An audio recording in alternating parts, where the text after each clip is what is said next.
I'm Matt Tice with the Insurgent Mindset. Good morning, Rondo. Morning, Matt. I'm Rondo Moses here in North America. Good to see you. Looks like, Great to see you. looks like we got a fun one today. We're going to talk a little bit about retail and all things retail. Quite a lot of Absolutely. change happening, particularly on the edges of retail. So be fun to unpack this. I think a lot of people have been asking for, kind of a view of what's changing, what's disrupting, the retail industry. So we'll try to cover, a broad, the broad industry of retail, which might include, everything from fashion and apparel to grocery, et cetera. But, Rhonda, why don't you set the table for us and just give us a sense of how to break down this industry? What are some of the lenses that we might look at retail through? Yeah.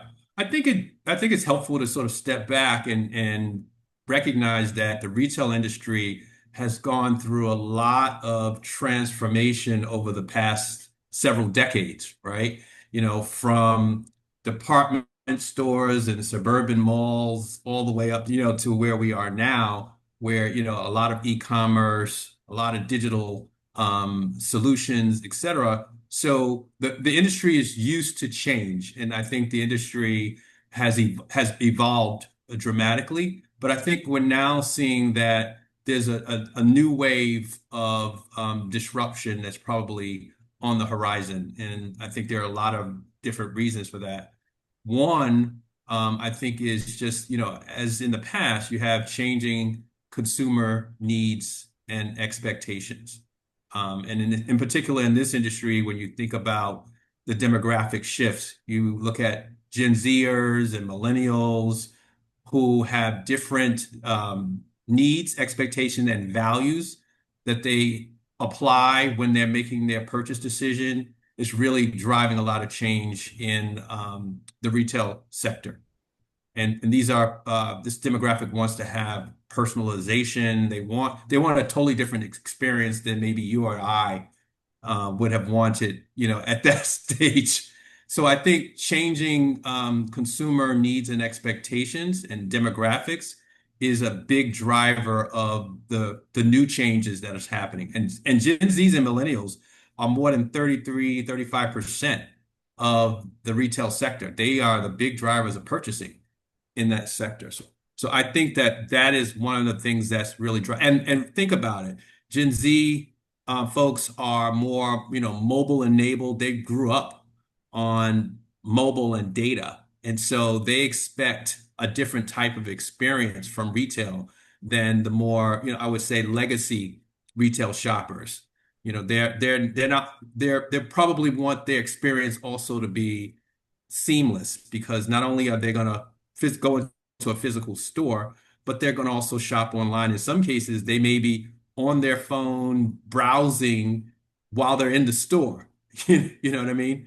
And giving feedback on purchases on their apps. So I think that we got to think about the changing demographics and changing consumer expectations, and that's really driving changes in the retail space as Love one. it. Yeah, sure. So let's stay there for a few minutes, and the principle of start with the consumer and work back feels very comfortable to me. So you're really talking about the digital native sort of cohort that's has different expectations of a whole bunch of things, right? How they interact with the brand, how they interact with the retail environment, whether that be in person, physical, or online, how they interact probably with their buying decision too, right? So we have something that didn't exist 5 or 10 years ago. The role of influencer marketing and so forth Yeah. in retail is now really big. I think that sort of, almost the inversion of brands in terms of sort of historically, we had a very strong kind of core concept in marketing where, the idea was to build brand loyalty. I feel like that's inverted now to the extent that now, brands are kind of expected to be loyal to their consumers, not the other way around. So that sort of then speaks to maybe a little bit more transactional relationship at some level Yeah. with the brands. Not all brands, certainly, and not through all channels, but that's really kind of quite important. And then consequently, you start to see that shift where people are willing to interact with a different brand experience. So in grocery, for example, big growth of the home brand, sort of a steady decline of the kind of classic traditional brands as a percentage of the total. I'm not saying that the Coca-Colas of the world aren't still relevant in these channels, but there is a lot of change, and but at the same time, there's a lot that's the same, right? We do Right. still have, Main Street, high street retail. But you can see these guys are upping their game to compete for customers, as you pointed out, a much more rich and nuanced sort of experience. And we still have the Walmarts of the world. Here in Australia, we have Kmart. Yeah. These are retailers that are, Interesting. fighting back in some ways. So as much as things have changed, I think there's quite a lot that's the same. But the changes on the margin are really interesting. But I also think that, this idea of the consumer behaviors and changing demographics is important because it's really pushing hard for retailers, if they haven't already done it, to really, I say, accelerate their digital transformation, accelerate their push to, omni channels. Because like I said, these younger generations, the digital natives, to your point, they want that, seamless experience, whether they're buying online or in the physical store. They want a seamless experience. And I was reading something the other day that said that, the folks who are using the omni channel, using multiple channels, I should say, are generating 1.7 times more revenue than the single channel purchasers. So this is definitely a market that retailers need to be focused on, and I think they are. But just having this sort of omni-channel presence is important, which means that you've got to think about the end-to-end processes that you have in your organization to be able to deliver that seamlessly. Completely. You know what I mean? Right. So the holy grail kind of is like super granular personalization for Rondo Moses, right? So Right. and then if that's your sort of endpoint, then to your point, you have to be relevant in every channel that Rondo is going to engage with, right? So that's, and then you got to create an experience that feels like, consistent on one hand, but then, frictionless too. So it's kind of Right. in that balance. And then the ultimate challenge of how do you link together your supply chain to kind of meet the needs of all these different channels to deliver both the product and the experience perfectly. So it's kind of like this has been happening over, let's call it 30 years. Yeah. But now we're kind of making a big shift where the data is available. The channels are very nuanced.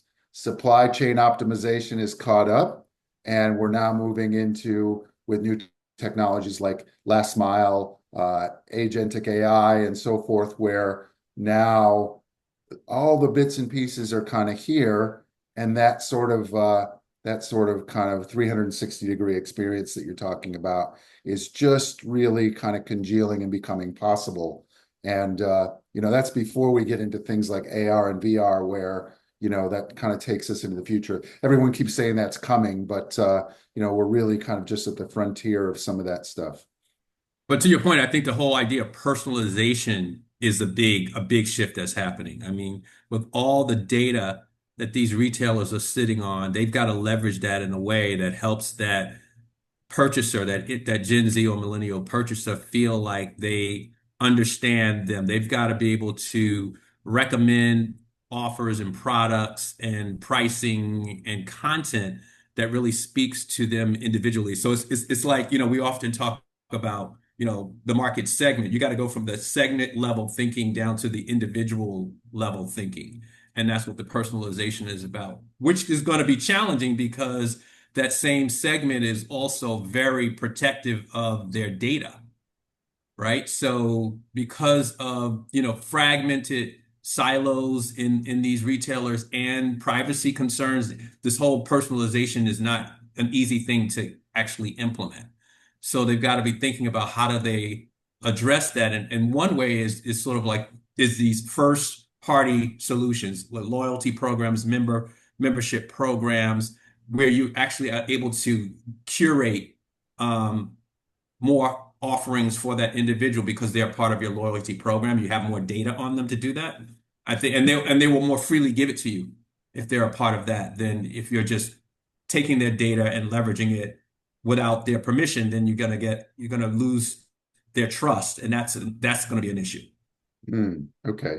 So as you start to think about the trust, like that sort of we unpack trust for a minute. Like, what does Hmm. this world kind of mean to the consumer? A couple of things I think are really interesting, like the circular economy, the role of retailers in kind of there's been a bit of pushback, for example, on fast fashion recently with kind of this really disposable culture. So I think that's Hmm. interesting to kind of push back. And how do you build that into your supply chain, into your messaging, into your brand? I think that's fascinating. We mentioned already the influencers. It's sort of like it's no longer just about the brand and the consumer. Now there's often a third party in there that's kind of uh, transferring the trust relationship to the Right. consumer too. Like, I'm not going to buy this unless my favorite influencer sort of somehow thinks that's a great product. And you have all these things kind of coming together. It seems very confusing, but at the end of the day, when you zoom out 100 or zoom up 100,000 feet, you're connecting a consumer with value, but you're Mm. doing that in, numerous different ways. But at the core, that's never changed. But the experience of that value is almost unrecognizable from, 20 years ago. Yeah. Yeah. No, very interesting. The other thing when I think about the Gen Z millennial consumer, I think about is sustainability. And another area of retail I think that has to be addressed is this whole idea of sustainability and ethical retailing. Hmm. And retailers have been moving in this direction, but I also think that the challenge that they're going to have now is that the data shows that you have these consumers who are eco-friendly consumers, and not a lot of them actually want to pay for the incremental costs associated with sustainability and eco-friendly products. So I think the challenge for retailers will have to be finding innovations that allow them to get sustainability at scale that will not, allow them to have to transfer, cost increases over to or price increases over to the end consumer. I think that's going to be the new frontier because again, it's important. It's a value that's important to that cohort, those two cohorts, the Gen Zs and the millennials, but only I think something like 11% of them are willing to pay a premium to have eco-friendly products. So how do you do that at scale? I think will be an important thing, a strategic thing for them to focus on. Mm. Yeah, right. So again, sort of that circular economy and kind of, and it's really fundamentally almost a supply chain issue, right? Is sort of, how do you build ethical sourcing into, to your point, a scalable platform that allows you to deliver that at a cost that's at or below the market is a huge challenge. And Right. from that point of view, I think you're always going to see that sort of retailers struggling to find that balance, particularly in this environment that we're in right now. Although, I'd say now in a sense that retail's really proven to be quite resilient, but as an industry, it's very resilient, and certainly the leading big players, the Walmarts here, the Kmart's, the Home Depots and the Bunnings, the big retailers seem to be really resilient, but on the margins, these guys come and go. But when you sort of think about everything from COVID to tariff shocks to the just economic challenges that we have, it's really pushed retailers to try to cope with not only all this technology change, demographic change, but how to build these flexible, agile systems that allow them to, kind of pivot, ebb and flow with these big changes. And I think that, Yeah. from my point of view, a lot of the companies that we work with, for example, have been really focused on trying to diversify their supply chains, for example, not be too reliant, for example, on Yeah. China, or maybe other markets. And that's created a lot of problems because, in order to create that sort of upstream resilience, being able to find reliable supply, to your point, that is ethical, that is reliable, and that can, that really can realize the flexibility required for this sort of hyper personalization on the end of the value chain. And I think that's, it's not just a retail problem. It's a a complete value chain challenge of how do you stitch Yeah. these together. And then, you or I can wake up this morning and have a great product idea, and by 3 o'clock, you can have a business set up. You can order products on, maybe you create a notebook on Canva first thing in the morning. By the afternoon, you might have customers, and then by the evening, something's being shipped out of a factory somewhere. So that kind of unreal kind of flexibility at low volumes is now also possible, Right. which is really interesting. And I wonder to what degree that kind of I'm really interested in this whole peer-to-peer economy. Now peer-to-peer retailing, it's not that big, but it is growing. And the Tell idea, me more about that. well, if you think about kind of what I've just described, where, you know, individuals can, essentially build a product, bring that product to market really quickly. Yeah. Mainly the constraint is, if the product is like an IP related product. So for example, images or, something like that. Um, that's quite easy to get to market. And obviously, we still have challenges. You're going to build a hard product. You have to create prototypes and test those prototypes, and they have to be built in the factory and all that. So there's lead time to that. But I guess my point is that because it's so easy for individuals to create products, they can Right. find incredibly nuanced niche markets where people are interested in buying. For example, there's a fellow that I was speaking with about creating creating notebooks for brewing and distilling, for example. And so these notebooks are really technical, sort of IP related, very small niche market related to that. And Yeah. the idea of kind of creating something that is available primarily to a small peer audience is Yeah. almost possible at a one-to-one or one-to-few level in a way that it really wasn't in the past. So I think Hmm. it's sort of, you keep extrapolating these trends and you find that you can be either hyper granular, right? Me to you, the kind of peer to peer, or hyper niche, which is, few to few or one to few. Or you can still be at scale like a Walmart, but be able to meet the granular needs of a very tight segment um, at scale in that environment too. So I think that's Yeah. to me the most fascinating dynamic here is like this almost ultra hyper granularization of not only the experience but the segmentation. Yeah. Fascinating to me. I thought when you said peer to peer, I was thinking about like for example, the Facebook marketplace. People can resell items there. Like I have my goddaughter was telling me that she bought all of this, home gym equipment, and she was proud to tell me that she got it on Facebook Marketplace at like such like I don't know, 50, 60% less than she would have paid in the store. So she was thrilled about that. So Right. I'm hearing a lot more about that as well.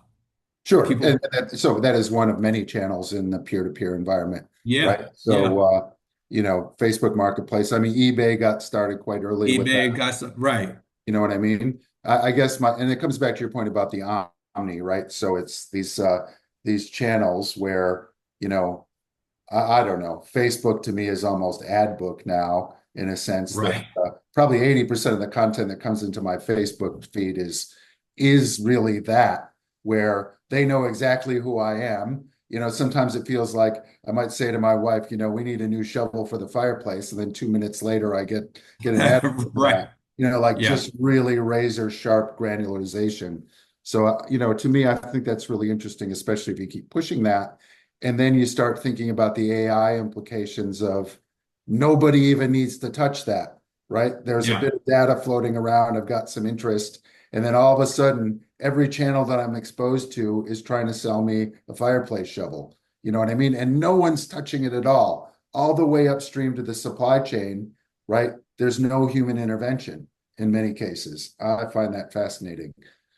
Yeah, that's one area that we could probably touch on some more is this whole technology and how technology adaptation is really pushing the retail space to evolve. When you think about how AI is being used for predictive inventory management, for example, Hmm. that's forecasting demand, looking at shelf stocking, et cetera. I mean, there's some real interesting innovations that are happening with technology. I read something that Walmart has electronic shelf pricing models that is going to be rolling out to like 1,000 stores. So I think that technology piece is a real interesting disruptor in the retail space as well, to not only just reduce costs and improve, efficiency, but also to improve the customer experience as well. You and Hmm. I were talking about offline, we were talking about the potential for these AI agents that can actually go out and shop for consumers. And what will that mean for retailers and how they market and brand? I mean, will they need to now figure out ways to, market to an algorithm as opposed to a human being? So I think there's some interesting changes happening on the technology front that will drive change within the retail space as well. Yeah. I mean, we're going to keep talking about this human AI interface issue, I think, on this podcast probably forever now. So I think that it really is quite interesting. To what degree does, the AI become almost, you're extending the avatar concept to now off you go, and the Right. AI sort of handles all this stuff in the background. On the other hand, though, while it's exciting to talk about AI and all that, and I do think that's important, and in order to make that work, it's the AI in the warehouse, in the distribution center, in the, maybe in the Yeah. cold chain logistics, all the way through the whole value chain, will increasingly have to connect. So right now, that's a big challenge because, we're sort of making this big transition from all these different disconnected legacy systems into a unified AI layer, right? So that for sure, but you can kind of keep extrapolating and imagine that these guys, these AIs, this AI capability self-assembles across these different elements of the value chain. And, the human maybe only experiences the very end of the value chain. Right. We'll see. But let's not forget that retail is fundamentally about people experiencing the value at the end. And there is still a place for going into the shop, you know, engaging with the community, with touching and feeling the product.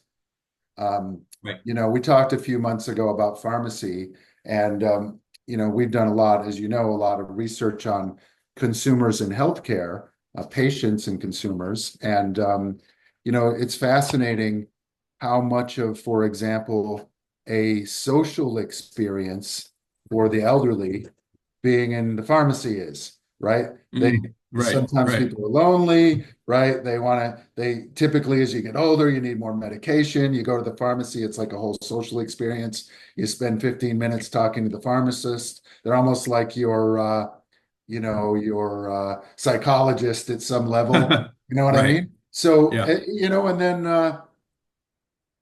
I just don't think that we can, forget that, there is still a space for kind of the old style retail, where Oh, the yeah. retailer really knows their customer, has a relationship with that customer, is able to engage with that customer, kind of every week.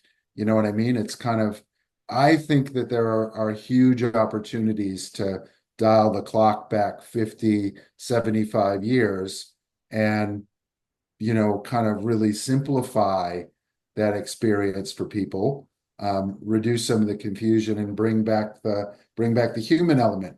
You know what I mean? Where we're Right. all racing for this technology, I think a lot of retailers are kind of missing an opportunity in my mind where um, getting back some of that human connection, I think, is really quite important.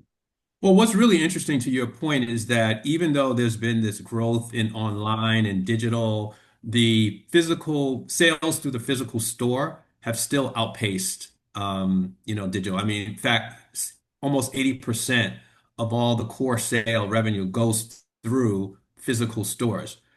But also to your point, I think the role of the physical store is changing to one of more of the experience that people come in for. It becomes a social setting, not necessarily just to purchase. Maybe they're coming there to pick up something that they purchased online.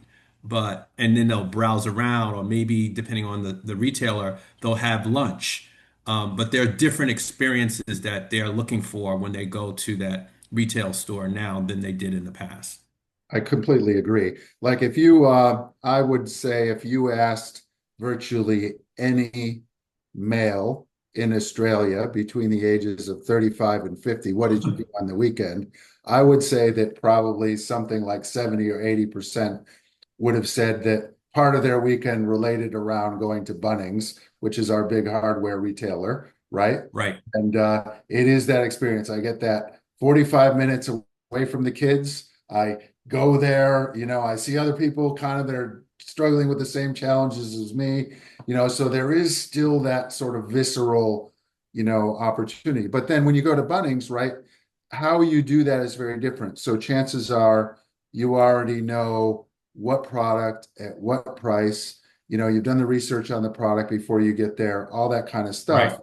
And you go there, to your point, for the experience of being around all these people and look at this or whatever. And it's, on one hand, with the product, it might be very transactional, but with the retailer, it's much more nuanced and much more about, the whole thing. I'll stay with Right. Bunnings for a minute. I go to Bunnings, there's a sausage sizzle out the front where the Right. charity is selling the sausage. You might stop in there and get that. That's next to the garden center. So you get pulled in there, you walk through that, and you don't really need the fruit tree, but you end up getting the fruit tree anyway. You know what I mean? It's kind of like just Yeah. this whole, at least here, this incredible kind of cultural experience almost, which is really hard to get in the online channels.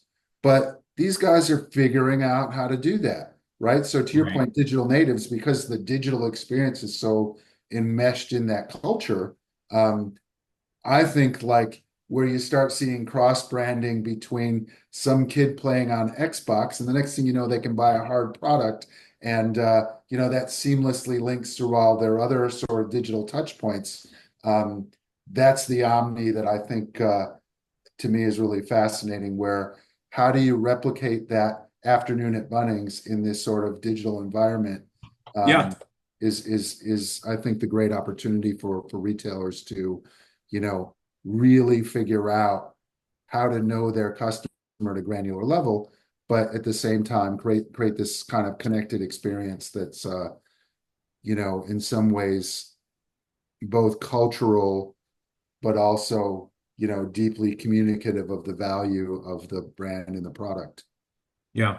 I think there's also an opportunity for retailers to think about their beyond trade revenue. Some of them already doing this very well, like in Amazon, for example, when you think about Amazon Web Services, for example, or I understand that Walmart also sells, ads on its website and in-store ads are possible. So I just think being innovative around some of your beyond trade revenue is going to be important because today, apparently, that's 15% of all retail revenue, but it's 25% of their profits. So it's a huge profitable part of their business now. So how do they continue to manage that too? as they think about the future as well. Now, I love that point. Now, again, I'm a big fan of sort of extrapolating these ideas. When you start to think about that, so in that sense, then the retailer is almost a platform, right? Right. And it's not just about the product. It's a question of, how do I create on-ramps to that platform, which are both valuable. So, to your point, it's valuable now in a B2B sense for advertisers to come onto the Walmart platform to share, to share their story with consumers. Why? Because Walmart has the traffic and the The eyeballs and traffic, all that kind of exactly. thing, right? But, I think when you start to look at a retailer as a platform, and not just a tech platform, but like an engagement platform for consumers, and then you start to think about where are all these touch points that we could create that kind of create both revenue for us, but more value or more enhancement to that total experience.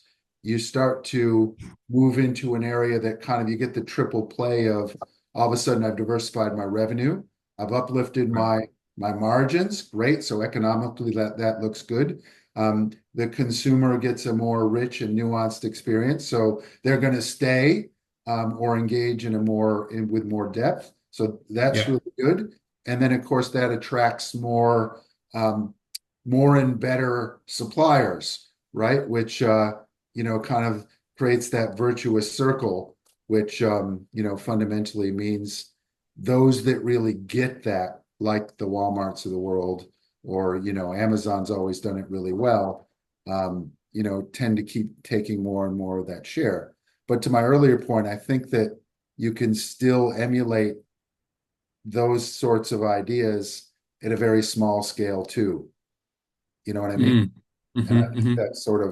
I think that's the thing. It's like almost the ability to scale up and down is what this technology and all this change has really enabled us to do this at a micro scale or at a macro scale.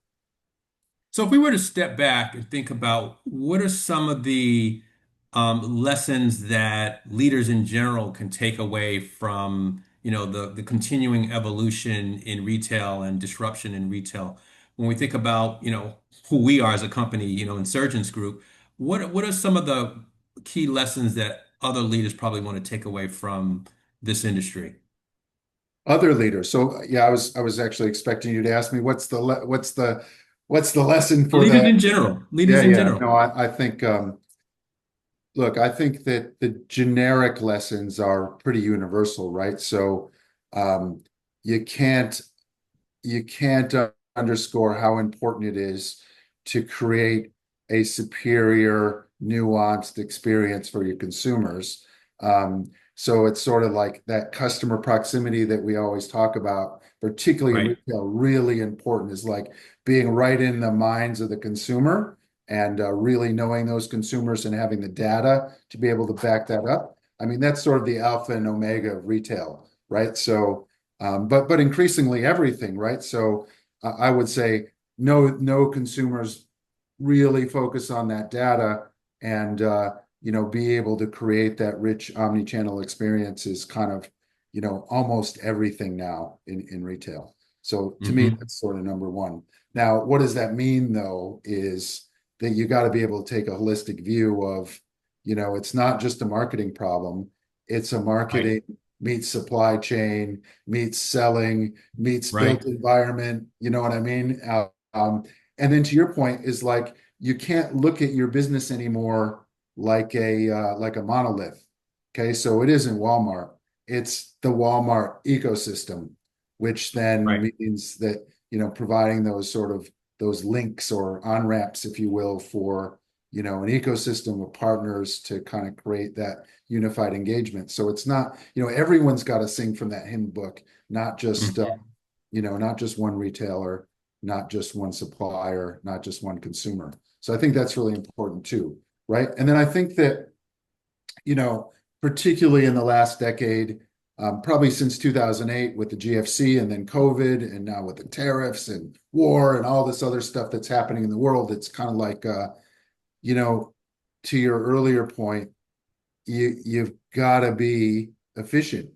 So being able to, again, understand at a really granular level, where's the money coming from, where is it going, and how do you optimize your overall system to deliver great results and a great experience for your customer, in a really competitive and flexible, agile, so you can adjust and pivot as needed way. And I think to me, that's the ultimate challenge of the leader is how do I balance creating this great experience with a hyper efficient system Hmm. that, Hmm. that deals with, very fickle kind of evolving customer and environmental change. So, to me, wrapping all that up, the insurgent is going to be really good at that.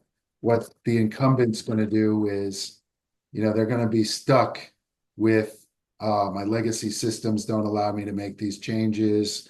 Let's just do more of the same. And then fundamentally, you find that very quickly you're not competitive. I don't know. What are your thoughts? I think that, So, yep, no, no, I agree with you. And I think that what you're saying to me says speed is important, right? And so that sort of is coupled with the agility. But I also think that especially when we look at the retail space and think about the fact that 70, 80% plus of sales still go through the physical stores, it means that those retailers are being really innovative in terms of how they're leveraging their asset, right? So the asset, they're still optimizing their asset. They're still thinking, but they may be thinking about the value that they deliver a little differently. So what that speaks to me is that companies need to be really thinking about what is their aspiration, why did their purpose? So that means a reimagining to me of what their purpose is as an organization. Because if you can create a broader purpose that speaks to, because you truly understand your customers and your impact on them and the environment in which they live in, then you can create a purpose that allows you to think more holistically. And this whole idea of an ecosystem will make more sense because you will recognize that you don't have to provide everything that will satisfy or address that purpose. You know what I mean? So I true, but think, you got to find the balance, right? Because, on one yes, hand, you need to be focused and clear on what your value is always, right? And right. everything everywhere all at once is not a strategy. So you have to be careful not to fall into that trap. And, so I think to me, that's a cautionary tale is, be really clear on what that value is that you're offering. Okay. And but to your point, be more expansive in terms of how that value might be experienced or, Right. be more open potentially to how you might monetize that, for example. Right. Yeah. So I think that's the balance the leaders have to find. It comes back to the question, you always ask, and we talk about is, what's the problem you're trying to solve for? Mm, Right? If you can step back and understand what's the customer problem or problems that you think need to be addressed, if you can have that look at things through that lens, then you can step back and figure out then how do you deliver the value to them in a way that speaks to those problems, that addresses those problems. And it may be things that you do internally inside your organization through partners, how you deliver that value, but step back and have that point of view as opposed to the more traditional view of, here is our products, our services, and where's the customer to find that. Really, sort of taking it back to your earlier point about through the lens of the customer, being more customer proximate, I think will help them to do that. right. And I think where, the companies, for example, that we've worked with that in retail in particular that have gotten themselves in trouble, right? um, are the ones that had a good run for a relatively long period of time. And so, for example, they might have built out too many stores, right? Trying Yes. to capture that one marginal customer. Or they might have taken on too much inventory risk. And then all of a sudden they're not resilient to tariffs or whatever other changes, cost of capital increasing or something like that. Or they might have made flawed assumptions about how their consumers are going to interact. And when consumers pivot, they're not able to pivot more quickly enough. It ends up always being on the margin, right? So I think is my advice to leaders is is to really put as much emphasis on creating that dynamic and flexible system that allows Yeah. you to adjust to market conditions on the margin, particularly because some of these firms have been going and going and going, and then they're all of a sudden out of the business just because some very small changes. Cost of capital went up 3 or 4%, whatever it is. Got too much inventory, you're out of business the next month. You know what I mean? It's like you got to zoom back and take care of business too, in a sense Right. that all the sexy stuff that we've talked about in terms of omni-channel and personalization and all that stuff, absolutely essential. But you still have to look after your core business and make the transformation.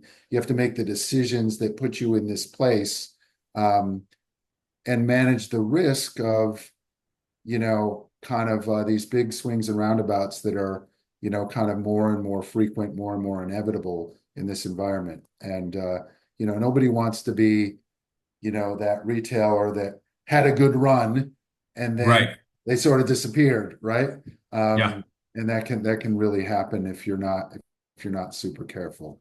And so to that point, I think that, that speaks to execution, right? And there are some, we were talking about this metrics that, traditional retailers, people look at that may not be as lagging indicators that may not be as indicative of future success, like, foot traffic, for example. It's a nice measure to capture, but does it really tell you how your business is performing? I would say it's a vanity measure, the foot traffic, but really need to be looking at things like new customer acquisition, customer repurchase data. All that I think is a better indicator of the health of your business than foot traffic. Sure. Well, I guess it depends on what you're trying to accomplish, but fundamentally the metrics do matter. And I think to me the kind of point that you're raising speaks to, when you're in a business, when you're in a transition, okay, particularly from, let's say, a traditional high street retailer to a mixed retail business, to omni-channel, to a hyper personalized business, right? And when you're in that transition, you have to understand that those metrics of the original high street retail business are going to be very different, Right. than the ones that are indicative of this more diversified, personalized business. So what Yeah. happens, I think, and this is actually a failure driver for many businesses where you hold on to those metrics and you're focusing on these things over here on the left, which aren't so much relevant to where you're heading in the right, which kind of circles back to your point about as you're